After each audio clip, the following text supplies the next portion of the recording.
ఈ టైంలో కూడా ఫోనా? వెహికల్ కాలింగ్ ఎవరిది? వైబ్రేషన్ డిటెక్టెడ్ అని వచ్చిందేంటి? నా బైక్ ఎవరైనా తీస్తున్నారా? అవునవును, నీ బైక్ పై ఎవరో కూర్చున్నారు. టార్చ్ చేస్తున్నట్టున్నాడు. ఇగ్నిషన్ డిటెక్టెడ్ అని వచ్చిందా? ఇగ్నిషన్ డిటెక్టెడ్ అని వచ్చింది. వెళ్ళిపోతున్నాడు.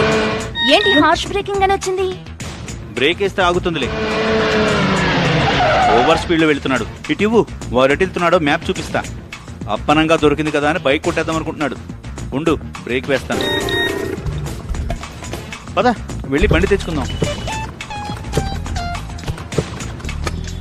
సూపర్ అబ్బా. అవును, నీ బైక్ గురించి నీ ఫోన్ కి ఎలా తెలుసు? నా ఫోన్ లోనే కాదు, నీ ఫోన్ లో కూడా మనం కాన్ఫిగర్ చేసుకోవచ్చు. మల్టిపుల్ నెంబర్స్ కూడా కాన్ఫిగర్ చేసుకోవచ్చు. అంతేకాదు, బైక్ పడిపోయినా, సడన్ బ్రేక్ వేసినా, ఎక్సలరేషన్ ఏదైనా సరే, ఇదిగో బైక్ ఎక్కడుందో కూడా తెలుసుకోవచ్చు. వావ్, ఇదెలా? వాజాకాటి system 2 wheeler super safe device నా బైక్ లో ఇన్స్టాల్ చేయించుంది. సూపర్ సేఫ్ యాప్ కూడా ఉంది. ఏ చిన్న తాకడైనా అలర్ట్ వస్తుంది. ఇప్పుడు నా బైక్ ఎక్కడికి వెళ్ళినా యాక్టివేట్, డియాక్టివేట్ చేయగలను. ఓ, ఇప్పుడు నా బైక్ 100% సూపర్ సేఫ్.